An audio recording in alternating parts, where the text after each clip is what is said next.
Olá, pessoal! E aí, tudo bem com vocês? Bem-vindos a mais uma live de entrevistas para o Ocultaria.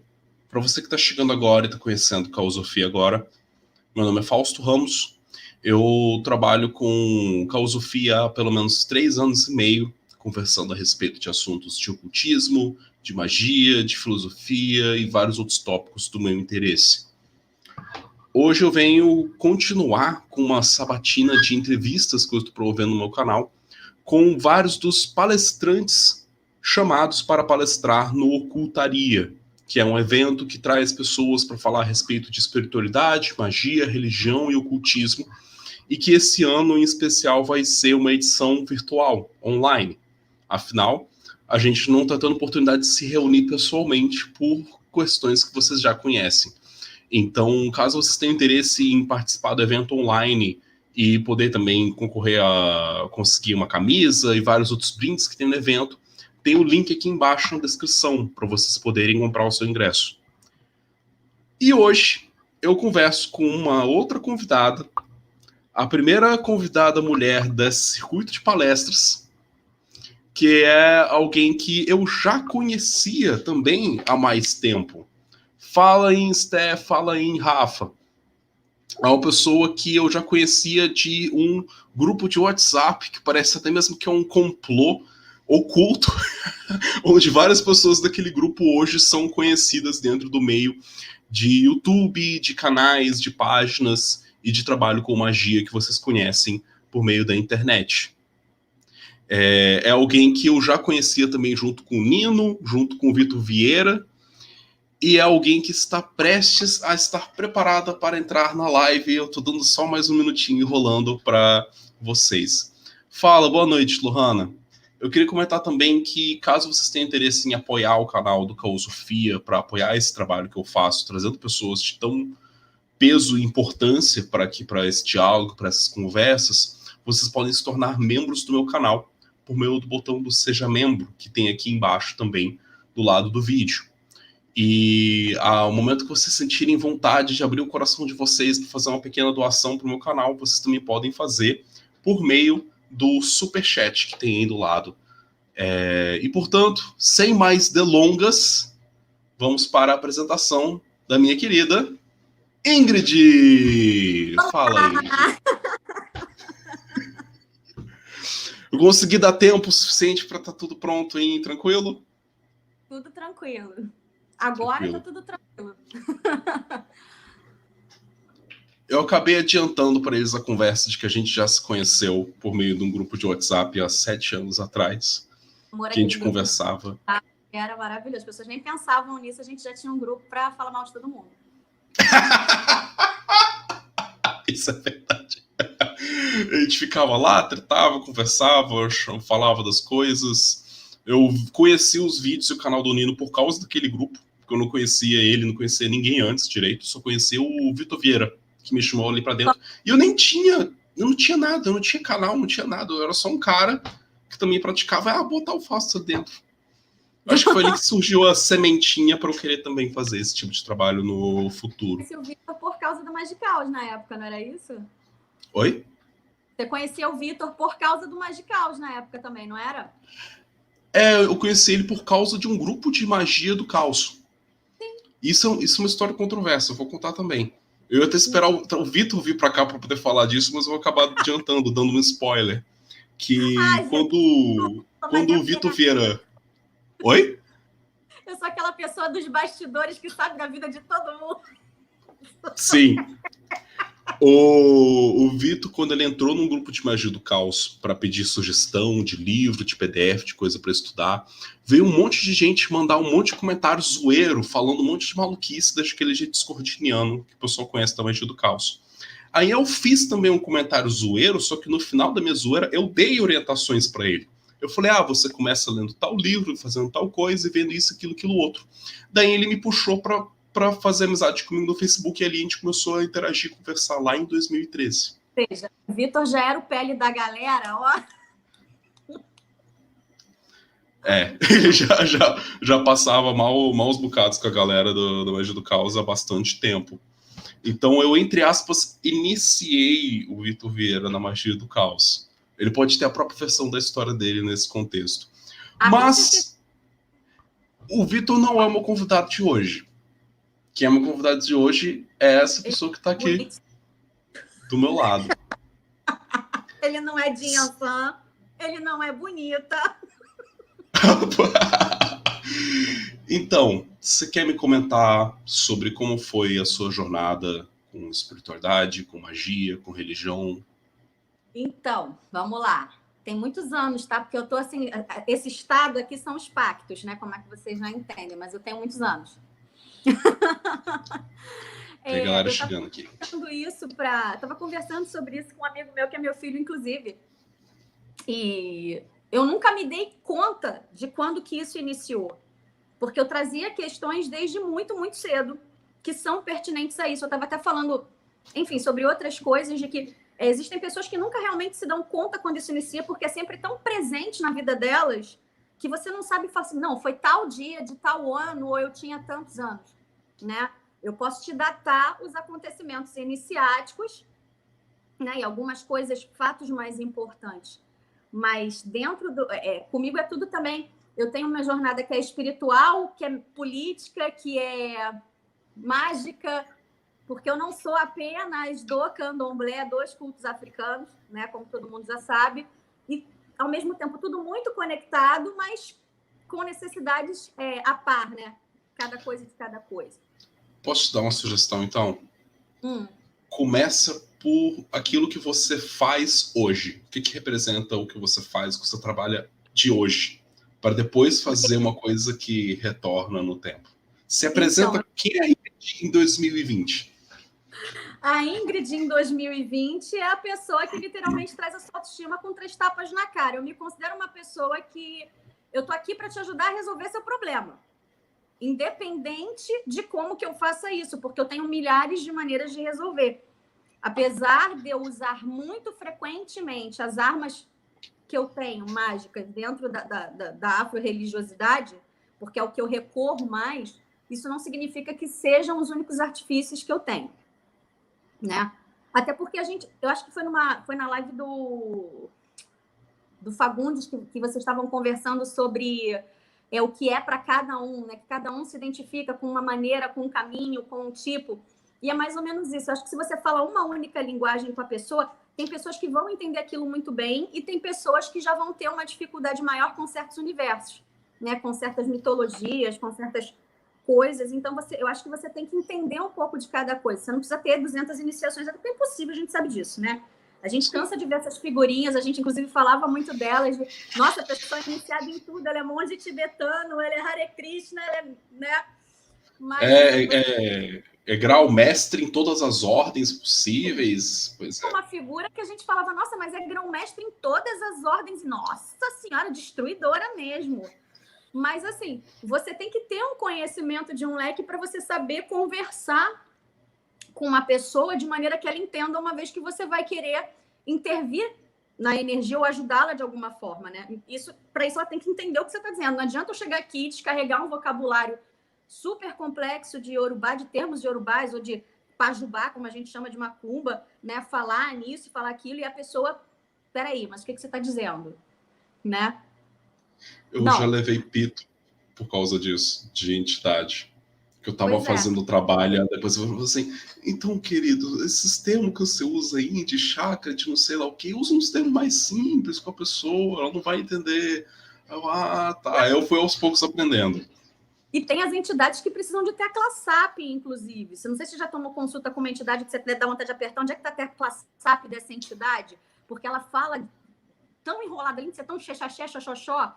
Eu não sei de onde que esses médios tiram, né? Porque às vezes é o animismo, mas enfim, não é mérito discutir isso agora. Mas usa um vocabulário tão próprio que você fica assim, meu Deus do céu, onde é que está a tecla SAP dessa entidade? Socorro. Queria uma receita para fazer um banho de descarrego. Não queria exercitar uma outra língua morta. E é mais ou menos isso. Então, eu procuro ter maneiras de entrar na cabeça da pessoa, né? E me fazer entender da melhor maneira. Porque uma vez que eu sou requisitada para fazer A ou B, ou uma consulta de oráculo, ou uma determinada coisa, né?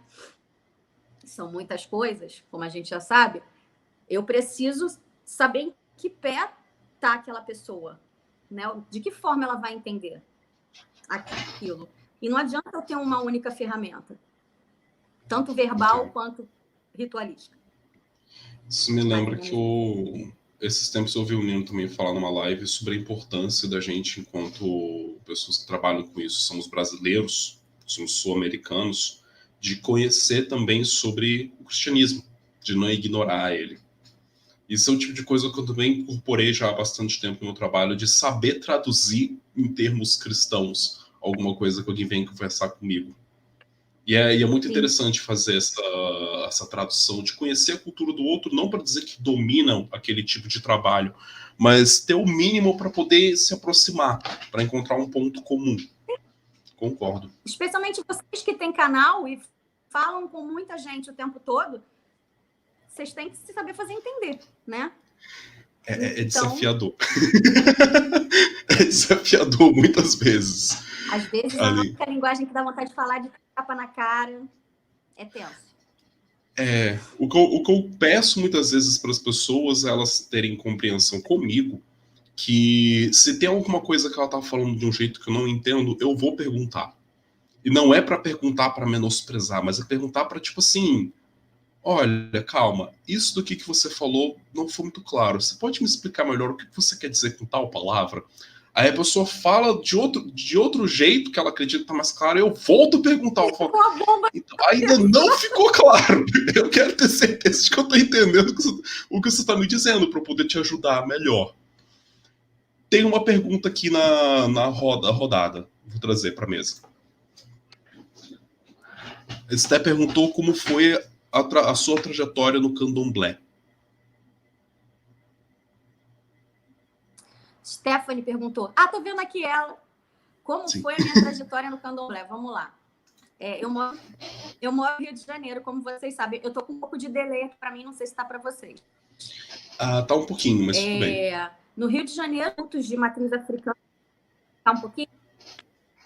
Os cultos são muito mais populares, acho que aqui na Bahia, do que em alguns outros lugares. A gente vive agora não tão mais, mas na época, como eu já disse, eu sou uma senhora que já está quase com 40 anos, há 20 anos atrás, era uma coisa que a gente vivia bastante, com uma certa intensidade. A minha juventude, eu diria que a gente vivia isso mais intensamente.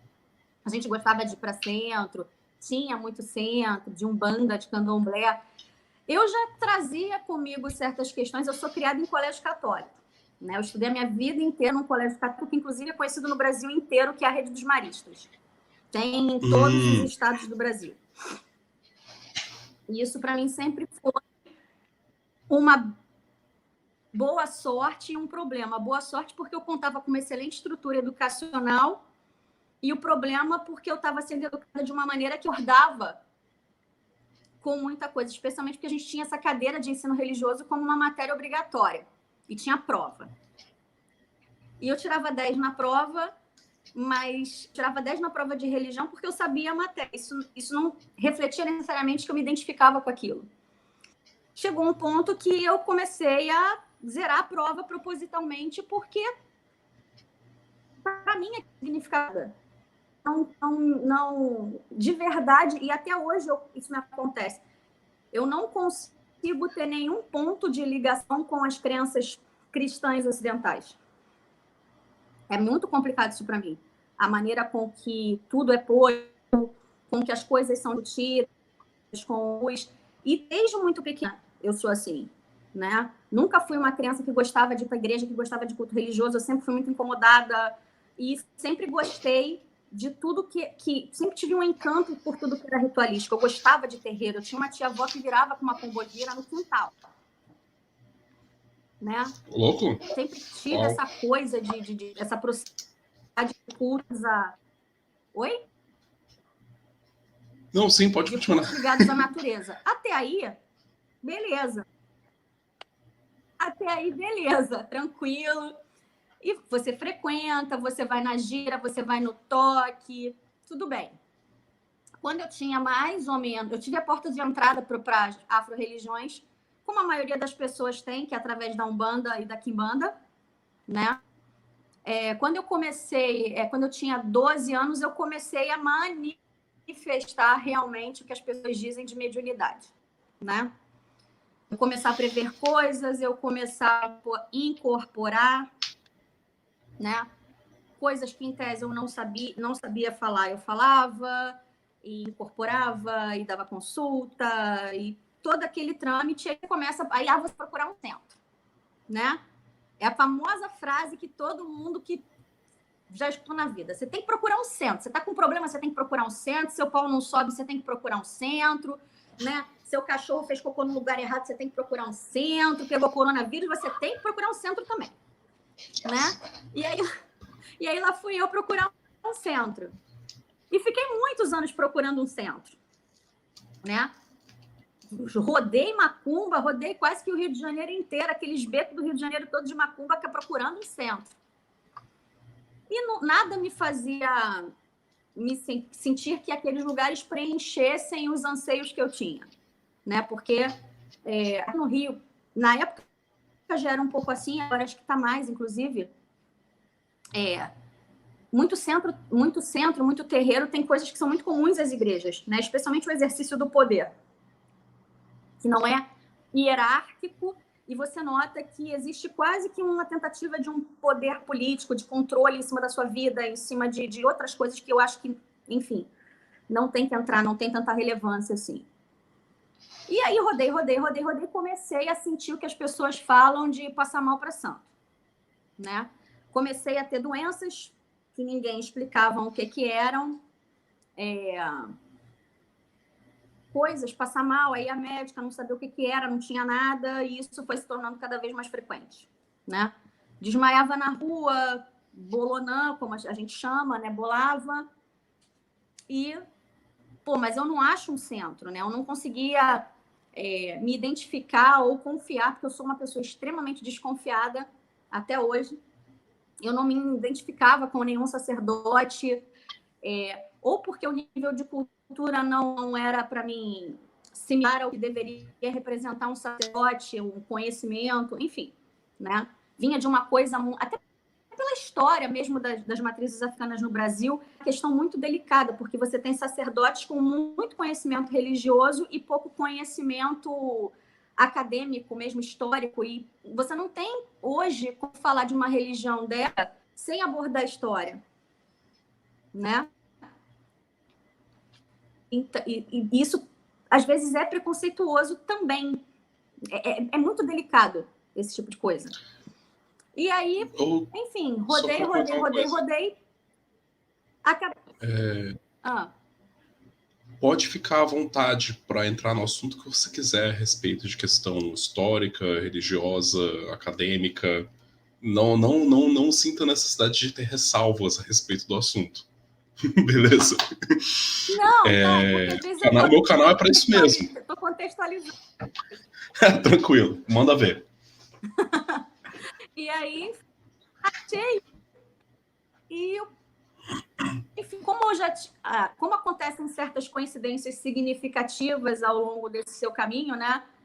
Chegou um determinado sacerdote que era casado com uma determinada sacerdotisa, uma mãe de santo, e em virtude de coisas pessoais minhas, ele jogou e falou: olha, quer fazer você vai iniciar para o orixá com essa mulher, porque o seu orixá, a sua energia está pedindo um determinado tipo de coisa, e fazia todo sentido na época, pela minha história de vida, enfim, não tinha como ser uma coisa meramente que ele chutou, né?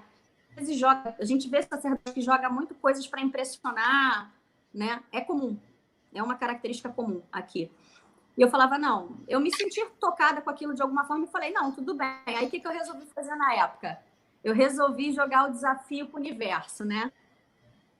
Falei, bom, então se a Sam quer que eu inicie aqui, quer que seja dessa forma, ela que bote dinheiro na minha conta, ela que faça acontecer para eu fazer meu ato num prazo de um ano. Beleza. Um ano depois eu tinha sido feita.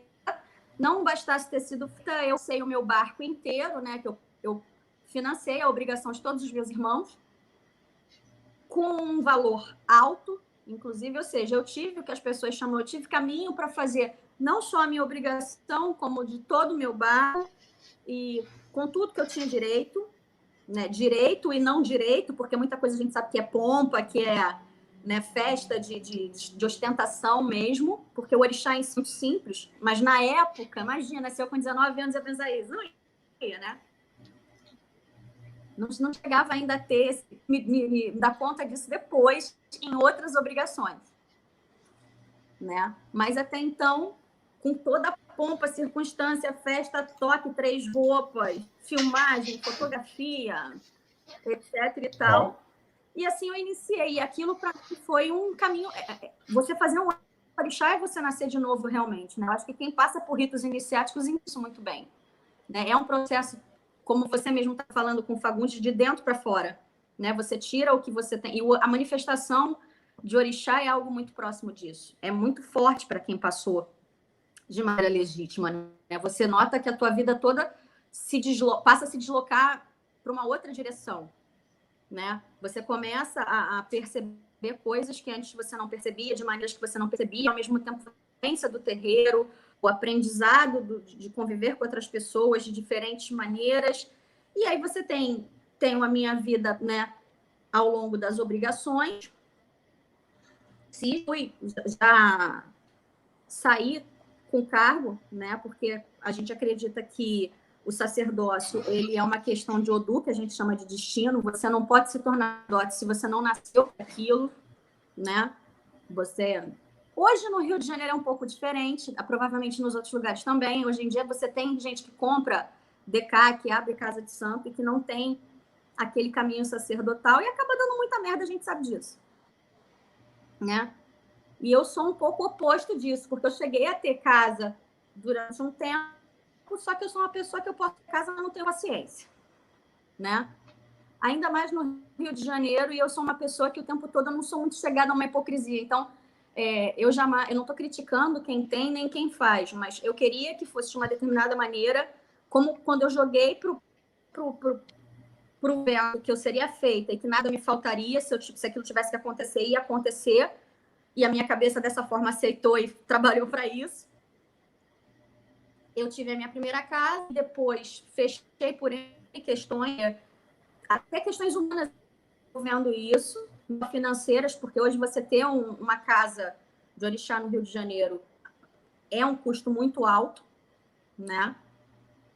De repente, para mim já não compensava a dor de cabeça de ter que lidar com certas questões que eu não queria lidar, né? Para mim, a religião, o culto, a iniciação, a magia, ela tem um determinado caminho, e o que a gente mais encontra hoje é a gente pervertendo, deturpando, profanando, enfim. E eu não sou uma pessoa que tem tanta paciência como você tem, como o Nino tem, para lidar com esse tipo. Eu acho vocês incrivelmente didáticos. Eu sou aquela pessoa que chega na voadora mandando todo mundo tomar no cu, e é isso aí. Mas basicamente é isso. Durante a iniciação no candomblé, esse tempo que eu percorri no candomblé, eu fiz iniciação em quimbanda, porque eu já virava com entidades de quimbanda antes do candomblé, né? Tenho a questão do estudo de Ifá também, porque é associado, porque é uma questão muito bacana, muito pertinente, que conversa muito a parte filosófica, que é a parte que eu realmente gosto em relação a matrizes africanas. Eu acho muito bacana. E na época que eu fiz Santos, isso não era tão pungente.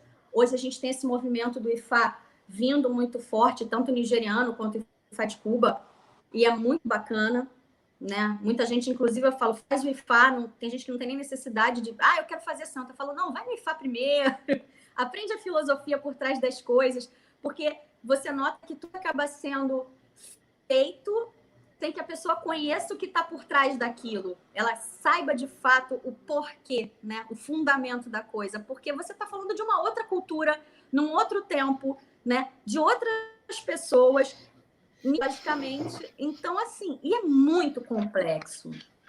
As histórias, os mitos não são tão simples quanto aquilo é jogado para você, né? É que nem o tão controverso Clavículas de Salomão, que todo mundo me pergunta, que todo mundo adora. Eu falo, gente, pelo amor de Deus, você tem que entender muito. Você primeiro tem que ler isso da interpretação de texto, para depois você pensar em montar um ritual ou fazer qualquer coisa em cima disso.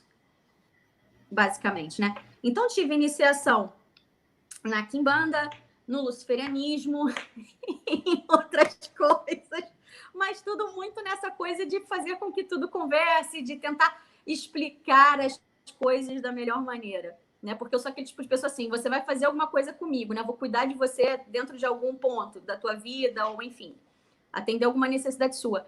Eu faço questão de te explicar o que está acontecendo com você, por que está acontecendo com você, como que eu vou resolver e por que eu vou resolver dessa forma, né?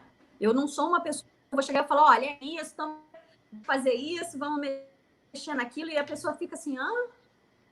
Não, eu preciso que ela se entenda minimamente. Eu vou confessar que... Basicamente isso, assim. Hoje, eu sou uma pessoa que... eu tô percebendo o delay, por isso eu tô... Oi? Calma aí. Eu fui iniciada na nação Efon, porque a Stephanie me perguntou do candomblé, e no candomblé a gente fala de nações, etc e tal. Entendi. Eu comentar sobre essa questão que você falou, sobre as pessoas que buscam fazer e falar e experienciar as coisas sem antes conhecer os fundamentos. Apesar de que eu entendo que muitas vezes essa é a perspectiva que eu, você, o Nino e outras pessoas que temos mais experiência e mais estudo, a gente quer transmitir para as pessoas. Mas eu tenho que reconhecer que eu também não fui uma pessoa que entrei praticando no rolê, começando pela filosofia da magia e começando pelos estudos antropológicos e sociológicos e psicológicos. Eu não comecei aí também, não. Eu comecei do jeito mais doido possível, de alguém me sugerindo práticas e, vamos fazer aquilo outro, e participando de um grupo, e de repente, quando eu vi, eu estava mexendo com vibrações astrais, com projeção, com isso, aquilo, sem necessariamente compreender muito bem os fundamentos daquilo que eu estava vivendo. E ok, eu entendo que muitas pessoas vão acabar experimentando antes de estudar.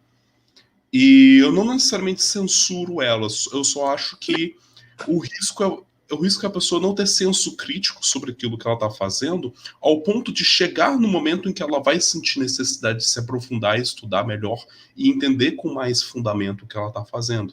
Que foi o processo pelo qual eu passei. Se eu estou hoje falando sobre esses assuntos com maior domínio, não foi porque eu simplesmente continuei vivendo e acreditando no que eu vivia e me reafirmando nas minhas crenças a partir das minhas práticas, mas foi porque eu sentei no momento para poder me aprofundar e estudar e até me permitir duvidar do que eu vivia, para poder ser capaz de entender aquilo com mais fundamento. Então, sim, a gente tenta, a gente insiste, a gente fala, estuda um pouco mais, mas as pessoas querem viver alguma coisa. E mais do que isso, as pessoas querem viver alguma coisa mirabolante. Mas elas querem entrar num... Elas querem entrar num lugar, entrei num negócio e de repente, tum, virou em mim a deusa do não sei lá o quê, e de repente ela começa a ter experiências e fazer coisas, porque ela descobre que ela foi destinada. E assim, não que eu estou censurando ter esse tipo de experiência formativa e impactante, eu também tive as minhas. Eu concordo contigo que a iniciação não necessariamente é um momento específico da nossa vida. Às vezes é algo que sempre teve presente. Eu também vivi parte disso. Eu acabo brincando, fazendo analogia de que a espiritualidade são como os pássaros na cidade. Que se você não dá atenção para eles, você anda todos os dias na rua, de carro e a pé, e você não nota que tem pássaros cantando todos os dias, todos os momentos que você está andando na cidade. Mas no momento que você passa a dar atenção, parece que o mundo se inundou de pássaros. Mas não é porque eles não estavam lá antes, é porque você passou a dar atenção para aquilo. Então, muitas vezes, a nossa vivência com esse mundo mágico espiritual diz respeito a experiências e a estímulos de coisas que sempre estiveram lá. É só você que não tinha reparado direito o que era. Mas... os padrões que você passa a notar padrão em tudo. A sua vida vira uma captação de padrões, né? Nossa! Sim. Mas é basicamente isso. Mas é aquilo, né? As pessoas ainda querem fazer, tipo, não é... eu vou ali acender uma vela no cemitério, porque todo mundo já... Quem nunca, né? Quem nunca foi botar uma velinha no cemitério para espraguejar alguém. Conta aqui para mim nos comentários quem nunca. Mentira, que eu sei que todo mundo aqui já foi. Né? Tem, Verdade. sim. Né? Tem Não uma dando esse cachê pergunta. aqui para contar mentira. Serviço cachê. Tem uma pergunta que eu não sei o que é aqui que alguém está perguntando. Ó. Vou colocar aqui.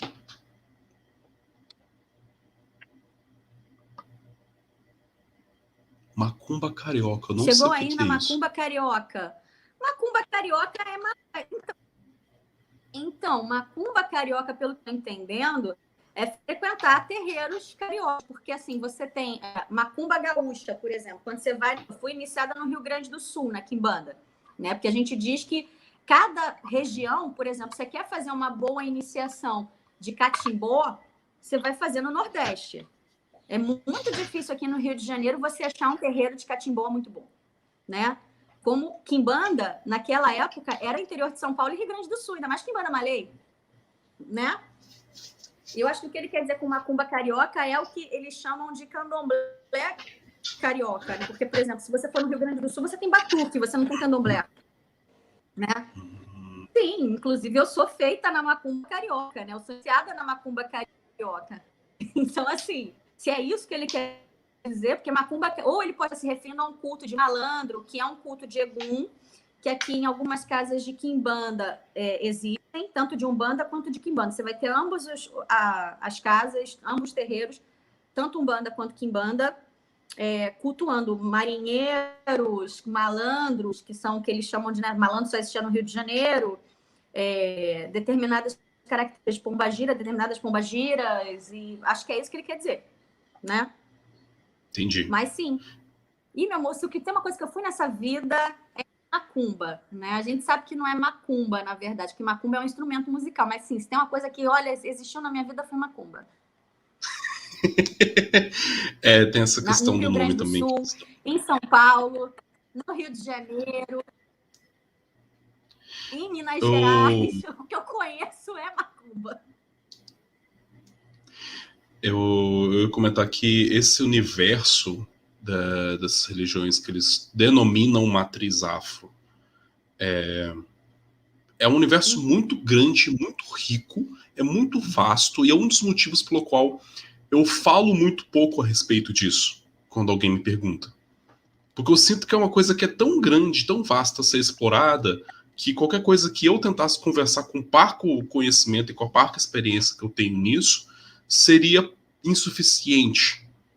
E eu acho que as pessoas, às vezes, se apressam a tentar fazer um juízo sobre o que é isso a partir de uma experiência ou outra, a partir de uma coisa que eles conheceram em um lugar ou outro, de modo muito apressado, de modo muito generalizado. E eu acredito também que uma das coisas mais fundamentais a se ter a respeito de um ambiente tão rico, tão diverso, é respeito, em primeiro lugar. Eu já fui chamado para trabalhar em centro de umbanda, num lugar que eu frequentava. Sim. Porque eu frequentava poucas vezes, mas toda vez que eu ia lá, o pai de santo falava, ô filho, o que você está fazendo que você não está trabalhando aqui, né? E o motivo pelo qual eu nunca cheguei a frequentar... o lance não é que eu necessariamente não estava afim ou não, mas é porque eu sabia que ao momento em que estavam me chamando, eu ainda não tinha amadurecido o tipo de conhecimento que eu sentia necessidade de amadurecer antes de participar de uma casa. Eu ainda não me sinto plenamente preparado para participar ainda. Eu estou começando a conhecer mais agora a respeito. Mas o motivo pelo qual eu não entrei foi principalmente por eu reconhecer que naquele momento que estavam me chamando para isso, eu só aceitaria por conta da minha vontade de desenvolver minha mediunidade de forma mais aflorada ainda com essa experiência, para poder usar no meu trabalho mágico. Eu não estaria indo lá por conta dos valores que é o que aquele lugar salvaguarda. Então eu falei assim, cara, se eu for agora, eu não vou com a cabeça certa. Eu não vou com a atitude certa. Eu não acho respeitoso ir para o lugar porque o que eu quero colher de lá é uma coisa que eu vou usar para outra coisa. Então não é o momento para eu ir. Foi por respeito que eu não cheguei ainda a começar a trabalhar numa casa de umbanda.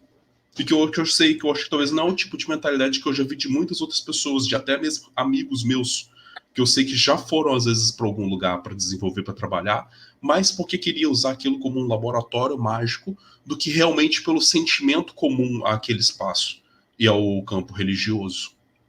Então eu falei assim, eu quero fazer diferente, eu não quero chegar na cultura dos outros e começar a colher aquilo e usar apenas para o meu benefício. E é o que eu vejo acontecendo não só com candomblé, com banda, mas com pessoas usando o credo, a cultura do outro, simplesmente porque é aquilo que fascina ela e porque é fácil falar e fazer qualquer coisa a respeito daquilo quando não tem alguém que é raiz naquela cultura para te criticar e falar que você não está fazendo tão certo. Então é muito fácil, às vezes, porque é um negócio, um culto de lá do não sei lá onde da Ásia. E você não tem um cara que é original de lá para poder olhar para o que você está fazendo e falar assim, cara, isso que você está fazendo não faz o menor sentido. Então se aproximar dessa raiz e se aprofundar na vivência é muito importante. É aquilo que você estava falando no começo. De você se embrenhar, entrar dentro do negócio. Mas comente.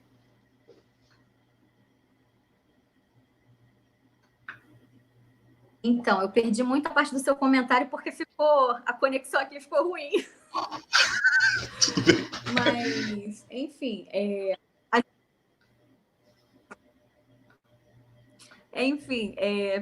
a gente tem aqui, especialmente em relação ao candomblé, o que acontece? Uma brasileira, muita gente não sabe disso, até hoje, né? Ele não é uma religião que ela tem bases africanas, mas ela não é africana. Esse culto só existe aqui. Ele é originário daqui, né?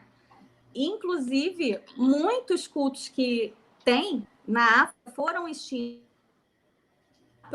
trazidos para cá. A gente tinha essa deidade que tem mais no Brasil, né? E cultos que aqui no Brasil foram assimilados de determinados orixás, né? Que esse é como se assim, as pessoas gostam muito de dizer de qualidade de santo, né? É uma discussão assim que existe aqui no Rio e provavelmente em todo o candomblé, que é a questão da famosa qualidade do santo, né? Que a gente fala que não, isso é um outro orixá que quando chegou no Brasil assimilou e é cultuado como isso, entendeu? Porque o panteão na verdade existiam milhares e hoje a gente está aqui restrito a cultuar, sei lá, 20, 30 no máximo, né? Entre o que a gente chama de eborás e 30, né? Para o orixá que existia para todo lado, né? E é muito complicado, porque você tem a questão de você assimilar a religião, o que era, porque inicia. Você vê que tem uma religião que é início. Dentro de senzala, de pessoas que não liam, de pessoas que não tinham acesso à escrita, a livro, que não escreviam, de uma tradição que é oral. Aí, brincadeira do telefone sem fio, né? Tradição Sim. Oral é telefone sem fio, fato. Então, já se torna... A gente tem muito pouco registro, por exemplo, os principais registros que a gente tem de início, não agora mais, mas naquela época mesmo, há 20 anos, acho que não é tanto tempo, eram os livros do Perverger, que era um acadêmico, que era um fotógrafo, que foi estudar no Brasil e na África as similaridades e a história do fluxo e do refluxo desses africanos que iam e voltavam, né? Então, quando a gente vai fazer vivência dentro do terreno de candomblé, a gente está falando necessariamente o que é na África. A gente tem as tradições agora de 10 anos para cá, que o pessoal começou a ir à África de novo para tentar resgatar o que realmente é, como é que fazem lá, e isso agora está tendo uma busca e uma reconexão com isso, mas durante muitos anos o candomblé era simplesmente aquilo que foi trazido, que o pessoal aprendeu através de tradição oral, e eram camadas sociais muito marginalizadas, que não tinham essa condição de aperfeiçoamento, porque é uma questão social. Eu falo candomblé, se candomblessista você não entende a questão política que existe por trás da religião, a questão social que existe por trás disso, você não é um afro-religioso. É história, existe um lado dessa religião que é histórico, não é o que eu estou contando. Até o que eu estou contando dessa forma porque aconteceu algo lá atrás, que fez com que isso fosse contado dessa maneira. Né? E aí agora o pessoal, especialmente muito do IFA, volta a trazer certos conhecimentos, coisas que ficou muito tempo sem ter acesso aqui, né? E modifica muito a vivência, porque você passa a ter esse conflito de pessoas tradicionais e antigas de terreiro que tem aquele conhecimento empírico do que se faz, de como se faz, pela questão do que eu faço, e a questão acadêmica que está se tornando muito forte. E acadêmica e branca. Pois muito gozado. Pois é. Eu ia comentar uma coisa que a gente vive um problema parecido com esse no hip hop. Que o hip hop, quando ele surgiu lá na década de 80, mais ou menos, nos Estados Unidos, ele também foi um movimento muito marginalizado e é uma coisa que tem muita dificuldade de se fazer um resgate histórico preciso sobre a cultura e sobre como ela foi disseminada, até mesmo pelo fato de que tem muitas figuras que aparecem para discursar a respeito do que aconteceu, e quando você vê, muitas vezes existe conflito entre os relatos dos caras que são tipo o que a gente chama de original gangsters do hip hop, que são os caras que estavam lá no começo do movimento. Então você vai ver pessoas falando assim, não, porque foi assim, assim, assado que aconteceu, quando fulano de tal apareceu, foi quando ele fundou isso, aquilo, 8 e tal preceito e tudo mais. Aí os outros, não, cara, não foi bem desse jeito que aconteceu, não. O que esse cara fez não é tão grandioso quanto ele falou que fez, não. Porque eu também vivi isso, aquilo, outro. Na história da dança, que eu danço do hip hop, tem muito dessa treta. Do popping, de um cara falando assim, de um grupo ter se tornado mais famoso porque disseminou, porque mandou videotape para vários lugares e passou a ser os famosos para poder divulgar aquele movimento de dança, quando tinham pessoas fazendo aquele mesmo movimento de dança há muito tempo antes e que inspirou os outros caras desse grupo. Então, às vezes, os caras que ficaram famosos e começaram a dizer que eles surgiram com uma dança, com um estilo, não são os que realmente deram origem àquele movimento. E depois os outros caras aparecem para contar a versão deles. E aí tem o lado acadêmico também, tentando estudar o hip hop e fazer essa historiografia do hip hop. Eu tenho amigos negros que estão na universidade fazendo mestrado em hip hop, que eu sinto um orgulho gigantesco deles. Mas é muito confuso também. Eu entendo. O que eu acho que as pessoas não entendem é a dificuldade de se falar a respeito da história de grupos e de culturas marginalizadas. Porque não recebe a mesma atenção e não é uma coisa tão consolidada no nosso meio histórico e cultural. Não é aquilo que você aprende na escola. Porque a gente aprende na escola a cultura e a história dos povos dominadores, Sim. dos colonizadores. E não a história tão profundamente do colonizado e do dominado. É difícil trazer esse tipo de consciência política e crítica para as pessoas, principalmente quando elas estudam assuntos ligados à religiosidade, à magia, à espiritualidade. A entender que é confuso, é complicado. A gente não pode, vamos dizer assim, descartar nenhuma informação necessária e importante para a gente entender o que está acontecendo.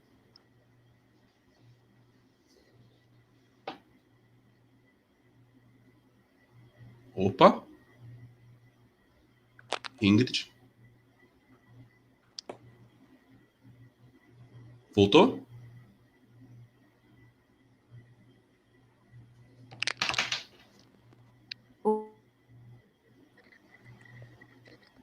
Gente, me fala como é que tá pra vocês. Que eu acho que eu tô vendo a Ingrid parada. Opa, eu tô escutando você. Agora eu tô voltando a te ver. Yes! Voltamos. Pode falar. Aqui você vai sumindo, daqui a pouco você volta. Tá sobrenatural a conexão. Nossa. É conexão invisível mesmo. Você jogar uma bomba no santo de terreiro de candomblé, é você jogar questões tipo assim: por que todo filho de santo tem um assentamento se na África é um assentamento para todo mundo? Ah, mas o que você acha disso? Por quê? Você está na África ou você está aqui? O que funciona? Os dois funcionam. né? E você tem as duas coisas que existem factualmente, com histórias diferentes, né? E aí, para você ficar separando o joio do trigo, do que é floreio, do que é maluquice, do que, né? Porque tem a maluquice em cima disso. Não vamos negar, né? Mas tem aqui realmente é pertinência dentro da questão da história, né? Fica tudo muito anuviado. Sim. Como você comentou, Nebuloso. o que eles chamam de afrodescendente não é necessariamente um transporte bruto e puro de uma cultura africana para cá. É uma construção conjunta. E eu acho isso importante também ressaltar. Apesar de ser uma coisa muito complicada o fato de serem duas pessoas brancas numa live falando a respeito desse assunto. Eu realço o desconforto disso, não para dizer que a gente não pode debater sobre esse assunto por causa disso, mas como algo que também é um pouco sintomático a respeito disso. De talvez eu também sentir às vezes uma carência, como já foi discutido em vários lugares, não apenas uma carência de mais pessoas, de mais mulheres falando sobre magia, sobre espiritualidade, sobre religiosidade, de modo a ter uma autoridade imbuída a elas no espaço que a gente vive hoje de internet. A gente entende que a internet vai reproduzir vários dos padrões que a gente vê fora da internet. Não é à toa que se você pegar a lista dos 10 maiores youtubers do mundo, é um bando de homem branco.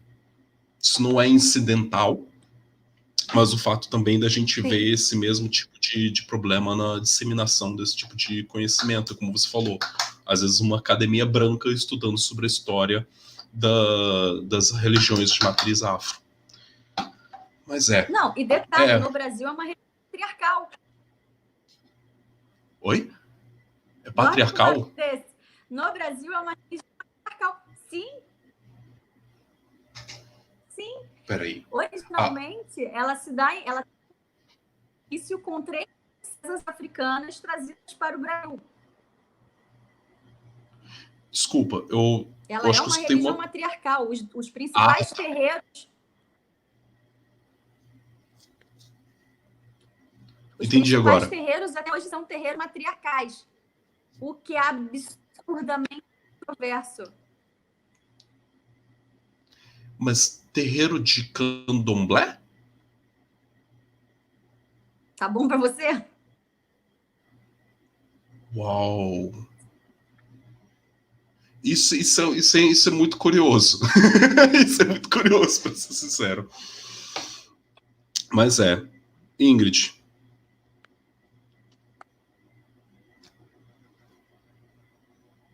Diga. Calma, travou um pouquinho. Eu quero agradecer muito. Sim, eu quero agradecer muito você ter aceitado esse convite para poder estar aqui comigo hoje conversando. Um pouco por conta da internet. O convite, tá vendo? Eu tenho medo de aceitar o convite porque acontece mesmo. Eu aceitei aparecer na internet, está aqui o Rio de Janeiro quase congelando. Boto fé. Eu quero muito agradecer esse convite. Eu vou encerrar um pouquinho antes do horário da 1h live. Pra gente terminar a live no auge da internet, talvez não prejudicar muito a qualidade para as pessoas poderem receber essa informação. É possível que num dia melhor, com menos chuva, talvez, eu traga você para conversar mais sobre esses assuntos, porque você tem muita bagagem, tem muita experiência, com certeza tem muita coisa para contar. A gente vai ter bastante fichinha para poder trocar a respeito desse assunto. Hoje, o que eu queria trazer era apresentar você como uma das palestrantes do evento do Ocultaria. Se você quiser acompanhar a palestra da Ingrid no Ocultaria, vocês podem olhar o link que tem aqui embaixo para vocês comprarem, também para poder conhecer mais sobre o trabalho da Ingrid. Também eu deixei o link do perfil dela de rede social aí embaixo na descrição. Então, Ingrid, muito obrigado. Vou pedir licença. Você quer agradecer Obrigada, o pessoal? Fausto, obrigada a todo mundo que está aqui assistindo. Ah, ela já sacou e já fez. Então, até por acaso, Ingrid.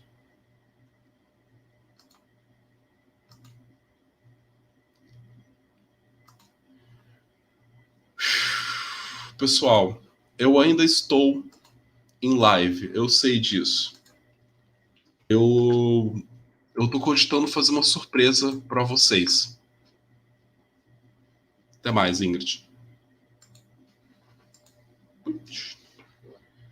Eu estou esperando se eu talvez vou conseguir fazer um bind interview.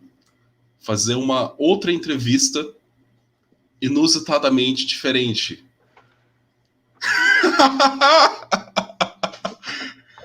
Olá, tudo bem? Oi. Você já entrou já aparecendo, não entendi isso, não entendi isso. Então, eu tava esperando pra te colocar no negócio e você apareceu aí do nada. Eu não sei, caí aqui, gente. Alguém me tira. Mentira. Cara, eu quero agradecer de novo a Ingrid. Pena que a conexão dela não tava tão perfeita, mas eu tava gostando muito do papo. Das coisas que ela tem pra relatar, pra conversar. Parece que ela viveu muita coisa, ela experimentou muita coisa. E eu quero conversar mais com ela depois aqui no meu canal, sobre os assuntos que ela tem pra conversar. Mas eu acabei aproveitando para trazer em combo uma entrevista parte 2 com a Stephanie Scatolini. Deixa eu só falar aqui pra Ingrid. Eu não sei, mas ela sai. Tipo, eu quiquei ela sem querer da live? Eu tirei ela do stream. Ah, entendi. Aí quando você entrou e já pum, apareceu assim. Eu falei, ué? Como assim? Não entendi. Cara? Como assim? Tenho teorias, mas não entendi o que aconteceu. Entendi. Então, Stephanie, você quer se apresentar pro pessoal aqui do canal? Porque eu aproveitei para fazer essa live combo justamente porque eu trouxe não uma, mas duas palestrantes do Ocultaria para conversar aqui comigo hoje. Então se apresente, por favor. Bom, muito boa noite. Para quem não me conhece, meu nome é Stephanie Scatolini. Eu faço parte da Umbanda há mais ou menos uns 7 anos e tenho canal para falar a respeito de Umbanda, mediunidade, espiritualidade, de um jeito que recebe muitas críticas, mas é o jeito que eu penso, e aí eu compartilho com as pessoas esse meu jeito meio doido de pensar.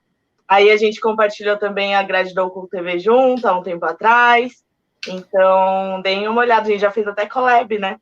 Falando, nossa, a collab que a gente fez sobre sigilos e pontos riscados, ela sempre volta nas lives lá do meu canal, porque a galera sempre pergunta. Aí, ao invés de eu explicar tudo, eu falo assim, então, vai lá e dá uma olhada na live, que tá tudo completinho. Só um instante para poder comemorar isso daqui. Yay! Valeu, Ricardo! Mais um membro. Manda e-mail pro causofiacanal@gmail.com com o seu número de telefone para poder te adicionar no Clube dos Caósofos, Ricardo. Então, o que você acha dos assuntos que a Ingrid estava falando? Você quer opinar alguma coisa a respeito? Você quer complementar? Cara, geralmente eu fujo do candomblé, porque candomblé não é uma coisa que eu vivi. Mas essa questão das pessoas não relacionarem a questão cultural e política com a questão religiosa também acontece na Umbanda. E é muito comum você ver pessoas que fazem parte da religião, mas não assimilam o contexto que aquilo nasceu, ou que aquilo está posto, e não assimila isso para a vida. E, na minha opinião, isso é um jeito muito raso de se levar a religiosidade, sabe? Eu acredito que isso também acabe sendo parecido no candomblé, mas da forma como eu vivo na Umbanda, isso é, infelizmente, extremamente comum de aparecer. Infelizmente. A própria questão, acho que a questão mais polêmica é a respeito dos pretos velhos e dos caboclos, que são linhas de trabalho da Umbanda, em que o preto velho, ele representa o arquétipo do negro que foi escravizado. E aí, ninguém para olhar, ninguém não, mas poucas pessoas param para olhar o que tem por trás disso. Por que é uma linha da Umbanda? Por que ela está presente dentro de uma religião que se estrutura dessa maneira? E o que a gente pode tirar disso, além do que o preto velho fala no passe dele, mas o que a gente pode tirar disso da presença da figura de um preto velho ou de uma preta velha dentro dos terreiros, para a nossa vida? E esse movimento de aprofundar o pensamento, deixar o pensamento mais complexo, ele não é muito comum de se ver, infelizmente. Ia ser muito bom se as pessoas seguissem por essa linha, porque aí o aprendizado ele se multiplica, né? Você realmente aproveita melhor a oportunidade de aprendizado que o contato com a religião de Umbanda te traz. Mas não é o que acontece. Mas para isso criamos o canal. É um terreno muito plural, como eu estava falando com a Ingrid, é uma coisa que é muito rica, tem muita coisa para se conversar, e até mesmo plural no sentido de ter a Umbanda, pelo que eu entendi, ela não tem uma unidade tão forte no sentido de um eixo matriz em que todo mundo fala, todo mundo pratica a mesma Umbanda. Cada terreno, cada terreiro é uma Umbanda. Isso faz sentido? Sim, é exatamente isso. Não tem consenso.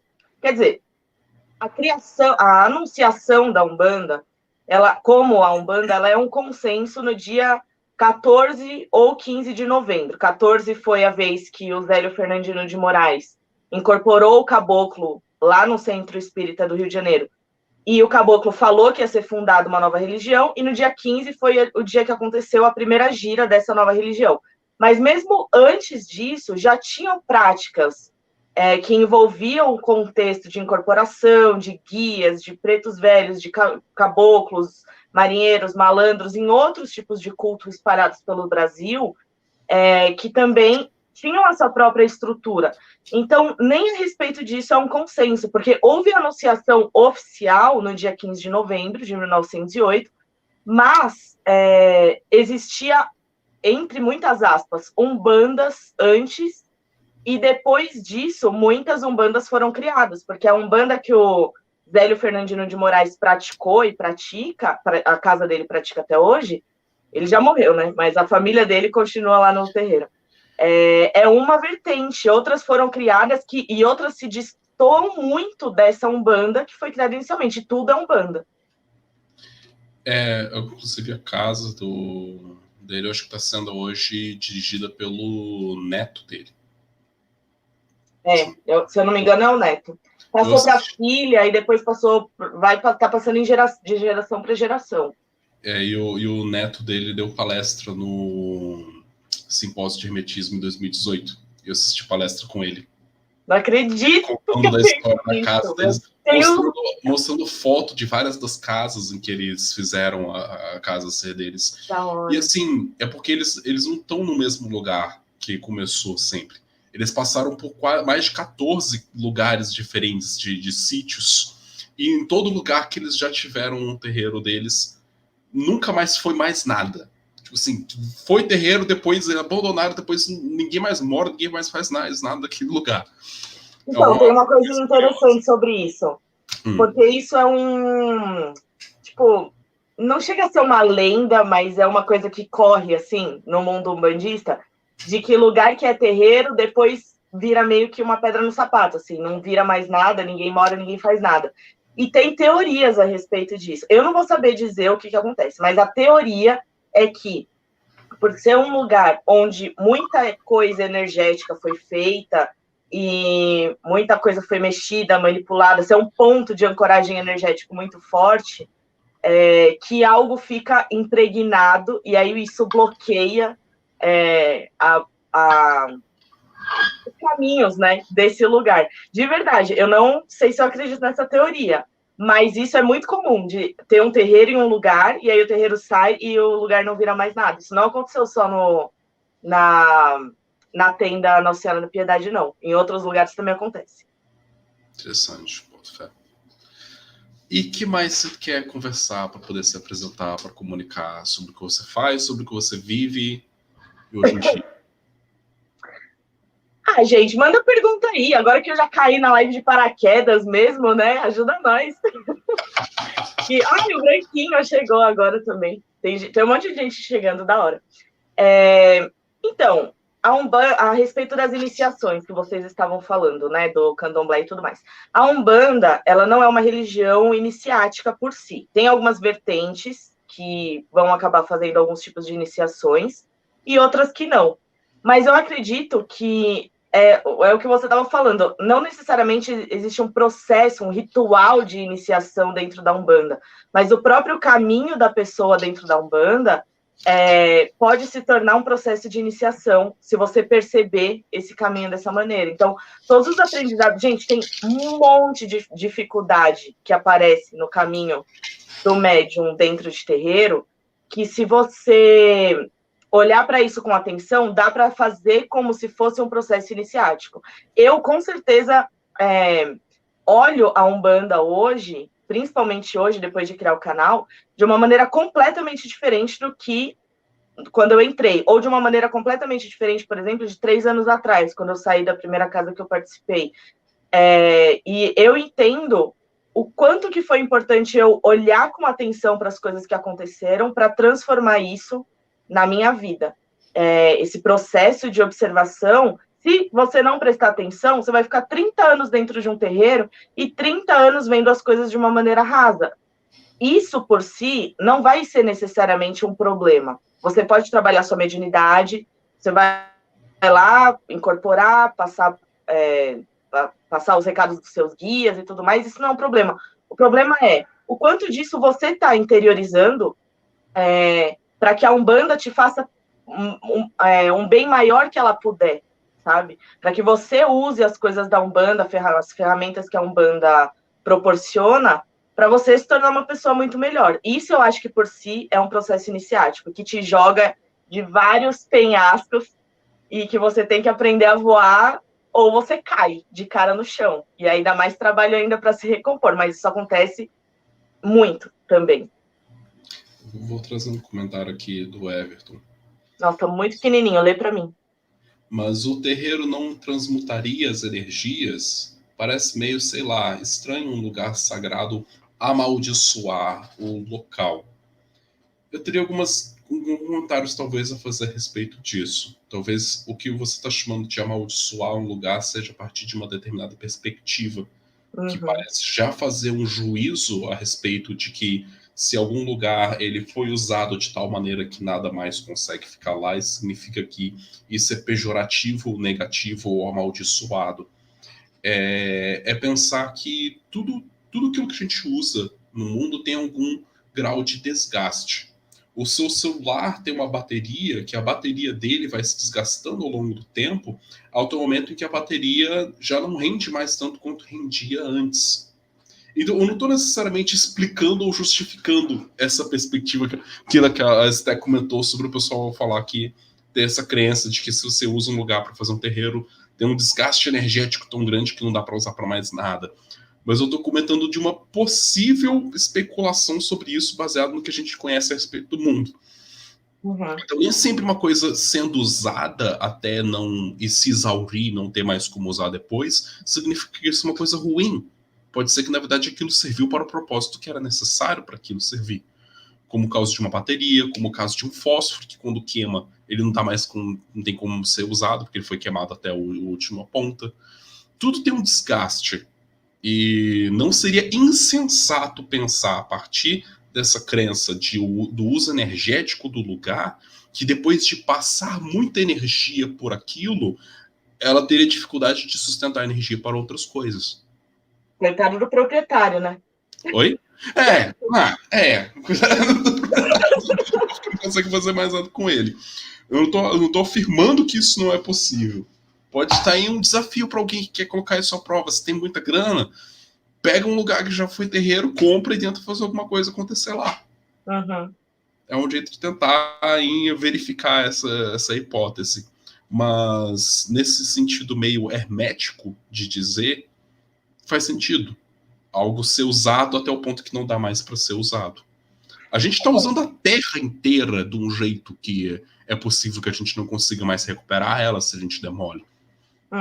Existe o dia do desgaste da Terra que é anunciado todos os anos, que é quando se faz um cálculo dos recursos que nós gastamos desde o primeiro dia do ano até um determinado ponto do ano, onde observa-se que a humanidade usou mais recursos a partir daquele dia que a Terra é capaz de restituir, que o planeta Terra é capaz de restituir em um ano sem prejuízo para o meio ambiente. Então a gente está gastando os recursos da Terra com mais velocidade do que a Terra é capaz de se regenerar. Então não seria insensato pensar que pode ser, na verdade, que esses lugares, ainda dentro da especulação, houve um gasto energético tão grande de fluxo energético ali daquele espaço que o espaço ainda não conseguiu se regenerar de todo o gasto que foi feito.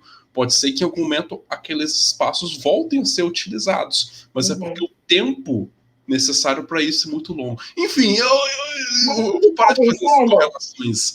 Mas eu pensei num negócio, ouvindo você falar, que a Umbanda por si, ela precisa ser sustentável. E, infelizmente, o que se vê hoje é um uso não sustentável da própria natureza. Por exemplo, pessoas que fazem oferendas nos pontos de força, mar, floresta e tudo mais, e sujam tudo, isso não é sustentável. E usar a energia dessa maneira iria contra um dos propósitos da Umbanda. Isso faz muito sentido.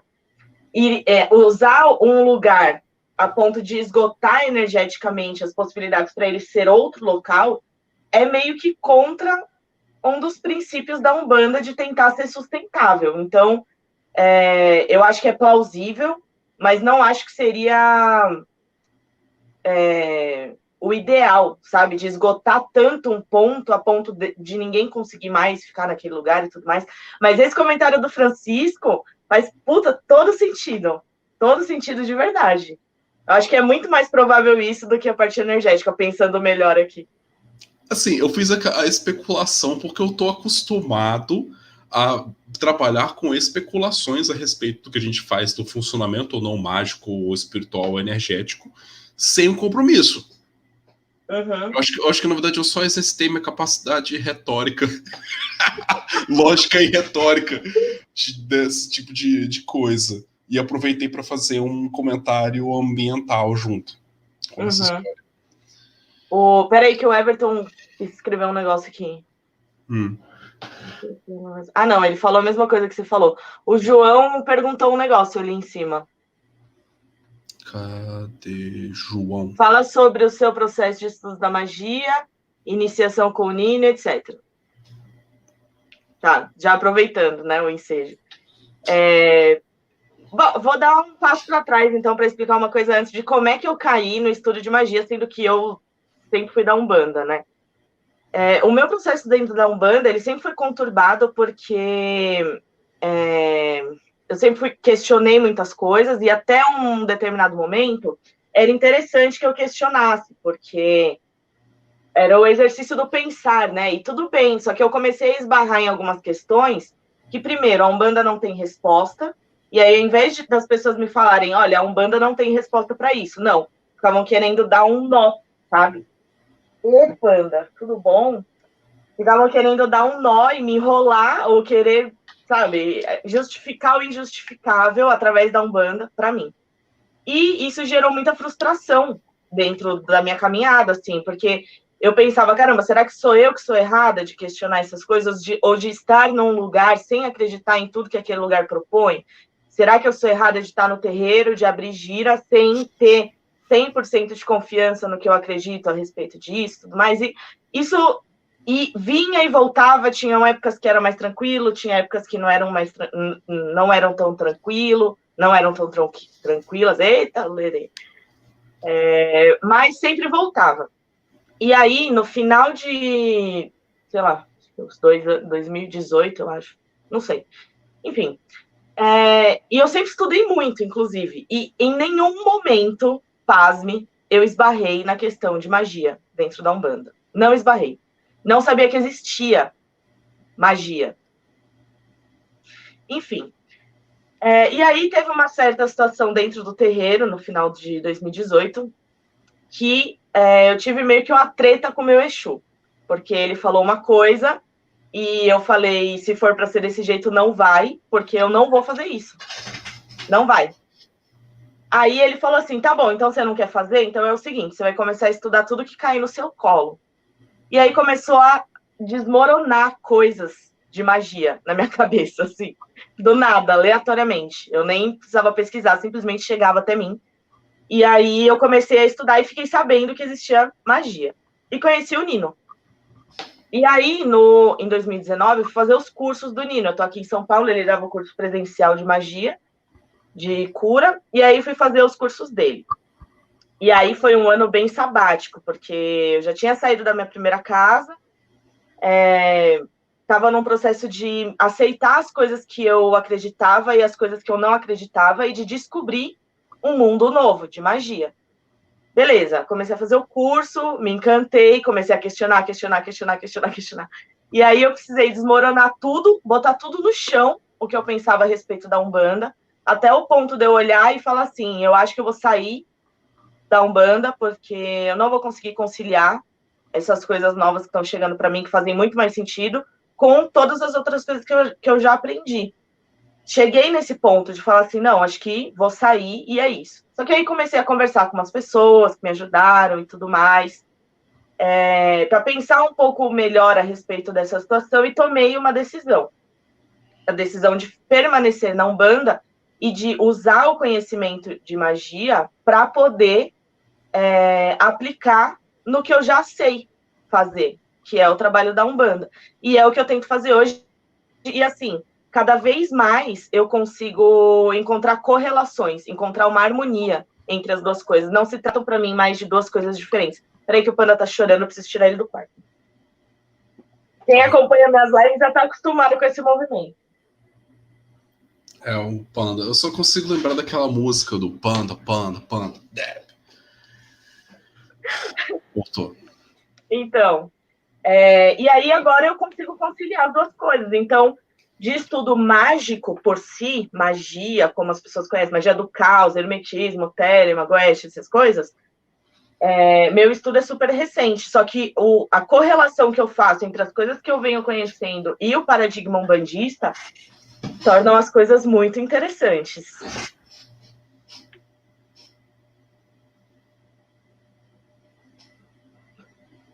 Tô brincando contigo. Mas... eu só não ia falar que travou porque tava mexendo a cabeça. Falando, tá tirando com a minha cara, né? Claro. Você falou dessa questão de correlacionar Umbanda com magia, e você falou que era meio estupefato o fato de você nunca ter esbarrado com magia, mesmo sendo da Umbanda. Por que isso seria tão surpreendente? Porque tem uma divisão, tem duas questões tem duas questões nessa questão. A primeira é que tem um tipo de umbandista que é denominado umbandista raiz. Tem umbandista raiz e umbandista Nutella, mais ou menos assim, sem querer ser pejorativo. Mas assim, o umbandista raiz, ele vai estar mais ligado às coisas do Zélio, ao ensinamento passado pela entidade, a questões mais tradicionais, e não... também acaba tendo muito mais dogmas por isso, porque esbarra bastante no cristianismo e tudo mais. E eu fazia parte de um terreiro que era mais dessa linha tradicionalista. Apesar de ser um terreiro que tinha alguns elementos de candomblé, essa parte de que o conhecimento tem que vir do guia e do guia ser passado para as pessoas era muito forte. E tinha até um certo tipo de condenação a respeito de conhecimentos de fora, porque dizia-se que podia bagunçar sua cabeça, de que seria um problema, que podia prejudicar sua mediunidade, enfim. Por isso que eu digo que o conhecimento ele era incentivado, e o questionamento ele era incentivado até a página 2. E aí, o primeiro fato para eu não ter esbarrado em magia é esse. O segundo fato é que Panda tá dando um show, tá balançando o suporte que eu coloco a câmera agora. Vai falar. Vai. O segundo fato é que o termo magia, ele é muito utilizado em uma vertente da Umbanda que é chamada de Umbanda Sagrada, que foi estruturada pelo Rubens Saraceni. E essa Umbanda, ela tem características muito próprias. Não tem um terreiro que consiga ser meio umbanda sagrada. Ou ele segue umbanda sagrada ou ele não segue. E as outras umbandas tendem a ter um certo tipo de preconceito com os terreiros de umbanda sagrada. É um rolo do caramba, mas enfim. E aí, o termo magia, a gente só vê dentro da Umbanda relacionado a essas questões de magia da Umbanda sagrada. E eu nunca me identifiquei com a Umbanda sagrada, com a doutrina de Umbanda sagrada. Não é uma questão de certo e errado, é uma questão de ponto de vista. Eu nunca me identifiquei. E aí, como eu só via o termo magia relacionado com a Umbanda sagrada, porque tem curso de magia de fogo, magia das 7 raios, das 7 chamas sagradas, não sei o nome dos cursos. Mas é tudo essas aplicações da palavra magia.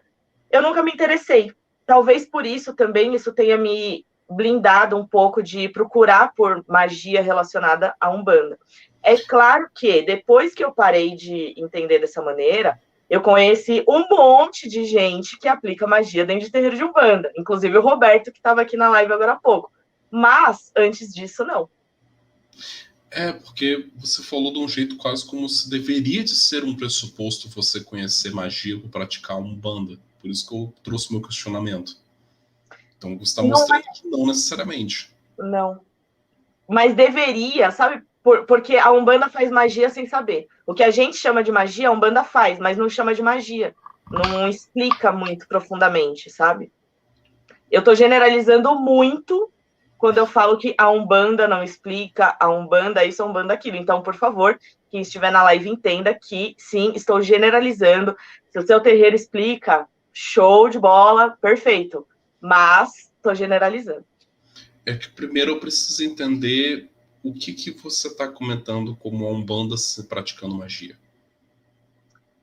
A questão da manipulação energética dentro dos terreiros e dos propósitos pelos quais essa energia é manipulada pode ser considerada como magia, mas não as pessoas do terreiro fazendo magia propriamente em si, mas os guias como magos. Entende? Tá. E como você encaixa manipulação energética com necessariamente magia?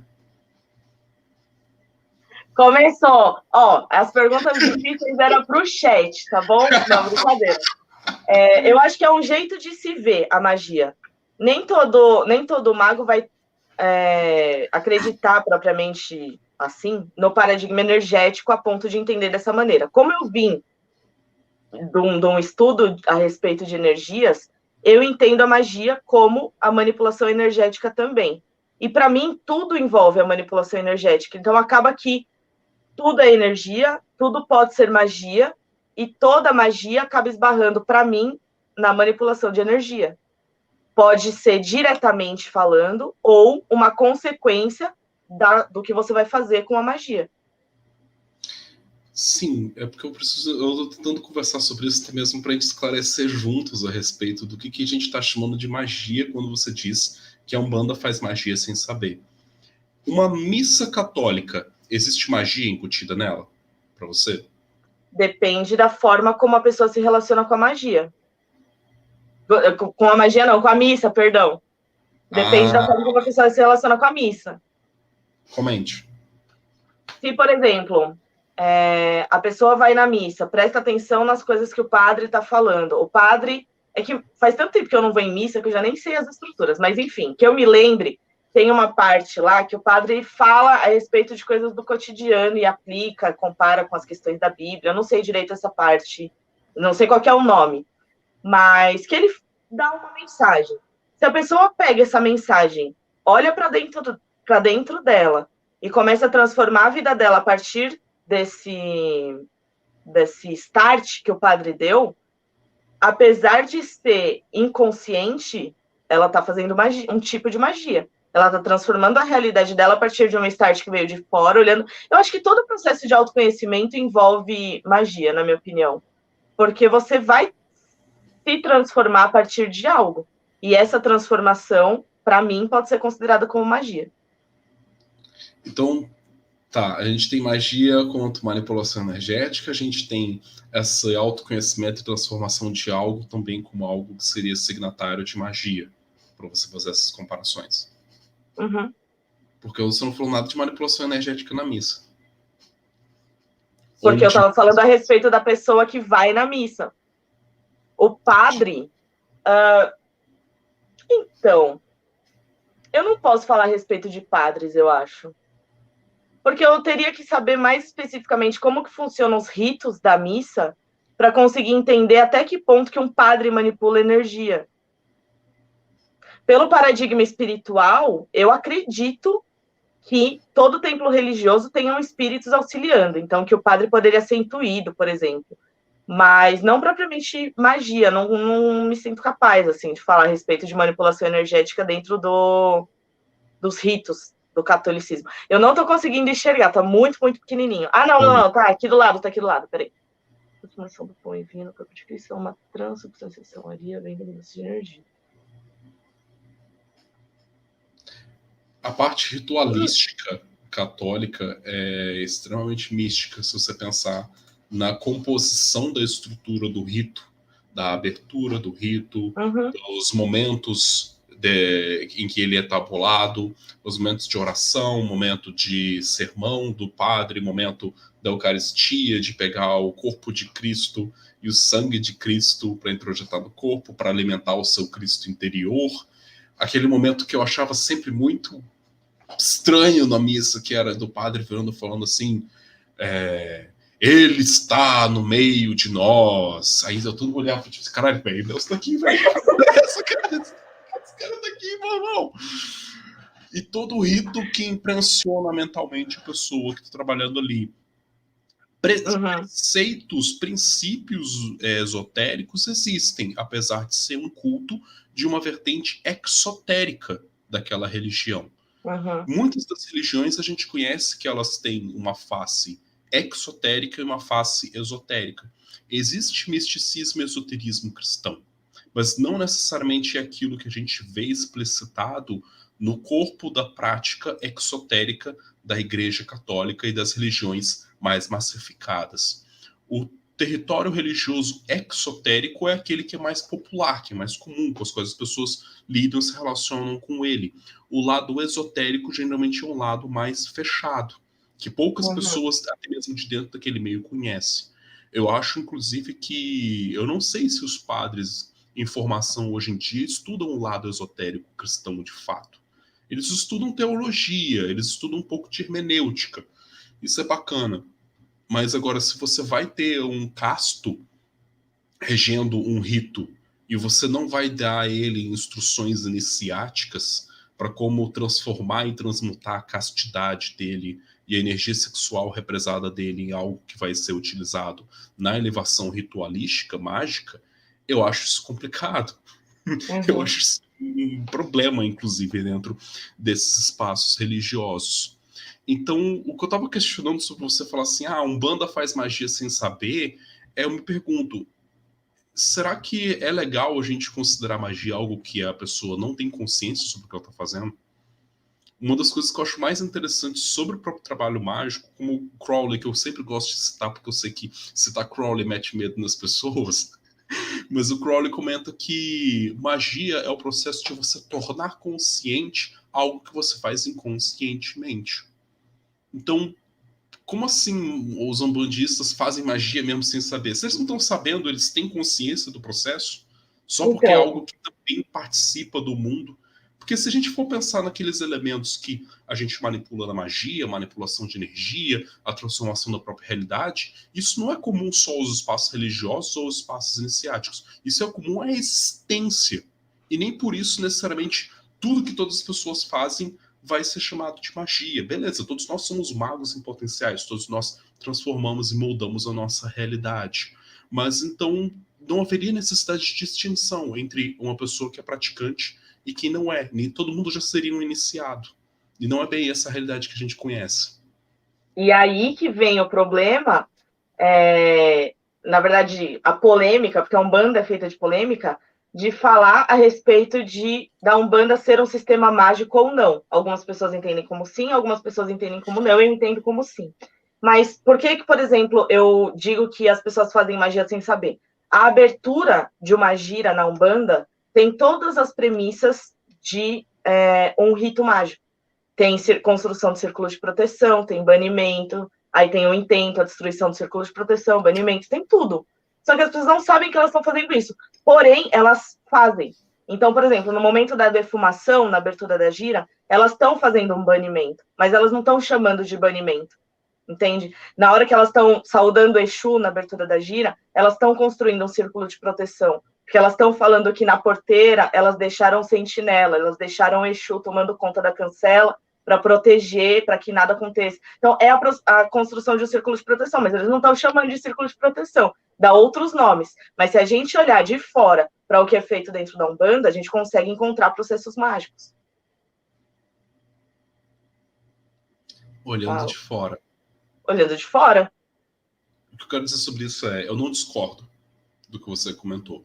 Eu só olho por um outro lado, que é o seguinte, religiões e práticas místicas de contato transcendental existiram em todas as culturas ao redor do mundo. A gente vê a raiz xamânica em várias práticas que a gente reconhece até hoje. Se você for em qualquer canto da Ásia, da África, da Oceania, de outro lugar, da Europa, você vai encontrar pessoas que estão fazendo coisas que elas podem não chamar de magia, ou como a gente considera na nossa visão ocidental, mas você vai encontrar preceitos comuns na estrutura da prática delas. Eu só advirto a respeito da necessidade, talvez, que você sentiu ou colocou de dizer que eles fazem magia sem saber. Eu diria que é melhor a gente reservar o nome magia para aquelas pessoas que estão confortáveis em se titular dessa maneira. Eu prefiro dizer que eles fazem Umbanda. Com a consciência do que esses signos, do que essas passagens, do que essas etapas, do que esses métodos significam e simbolizam para eles. Assim como se eu fosse conhecer a cultura de um outro povo que nunca ouviu falar no nome magia, e eles vão explicar a partir dos termos das crenças da mitologia deles. Eu posso virar e falar assim, mas isso é praticamente o que a gente também faz na magia, ou como também acontece muito do reducionismo à magia do caos. E porque esse negócio que esse pessoal chama de runa aí é tudo sigilo que nem é da magia do caos. Beleza, calma. Magia do caos se inspirou em 1 trilhão de sistemas outros mágicos para encontrar essa raiz comum dessas práticas e sintetizar de um modo muito simplificado por meio da prática da magia do caos. Mas isso não necessariamente me dá o atributo e o poder de virar para o outro e falar que o que ele faz é o sigilo caótico sem ele saber que é. Não, o que ele faz é o que ele faz com a significação que ele dá para isso, com o símbolo que ele atribui a isso. Assim como eu acho que o que eles fazem na Umbanda é Umbanda do jeito que eles discriminam e dão os nomes. Entendeu? Eu concordo com o que você identificou. Eu chamo a atenção para o fato de que eu acho mais interessante deixar a Umbanda que se denomina apenas Umbanda ser Umbanda. Não tem nenhum problema. Perfeito. Sabe por que eu acho que eu acabo usando esse termo de faz magia sem saber e tudo mais?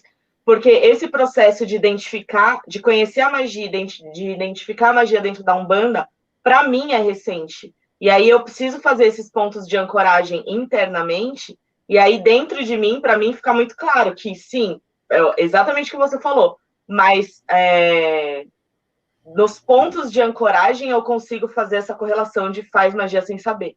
Mas entendi perfeitamente o que você falou e concordo. Que bom, então, que serviu para aprimorar a forma como você vai se manifestar a respeito disso, então. Beleza. Deixa eu ver os comentários. Gente, sim. Tem mais comentário? Não, acho que não, né? Que já tem 1h30. Eu já tô aqui 1h30 fazendo live com a Ingrid, contigo, Bind Interview. Lembrando a todos que tanto a Ingrid quanto a Stephanie são palestrantes do Ocultaria. Se tiverem interesse de assistir palestra com elas, assistir palestra comigo, assistir palestra com todas as pessoas que eu estou trazendo aqui nos últimos domingos, vocês podem clicar no link que tem aqui na descrição para garantir o seu ingresso no evento virtual do Ocultaria. As pessoas que compraram o ingresso, que é um pouquinho mais caro, vai poder participar junto com a reunião da entrevista, que o Nino ainda está avaliando se ele vai usar o Zoom ou se ele vai usar o Google Meet para poder fazer isso. Então vocês vão poder interagir, interromper, perguntar ali na hora, ao vivaço. O outro ingresso dá direito a receber todas as palestras editadas em casa para vocês poderem assistir depois. E é esse o evento que nós estamos tentando rolar. E eu sou parte, sim, da mídia oficial do Ocultaria, como o Nino tem divulgado por aí. Eu já combinei isso com ele há, tipo, muitos meses atrás. Então, vamos ver. Tem mais alguma pergunta que você viu aí? Não, acho que não. Tem uma galera comentando e tal. Mas pergunta, acho que não. Acho que a essência é a mesma, as palavras que são diferentes. Entendi. Reunião EAD, eu vou abrir a sala. Pessoal, muito obrigado, então, por ter presenciado esse momento inédito, até mesmo dentro do meu campo de entrevistas, onde eu trago um convidado extra, assim, plá, do nada. Você está em casa, inclusive? Mas...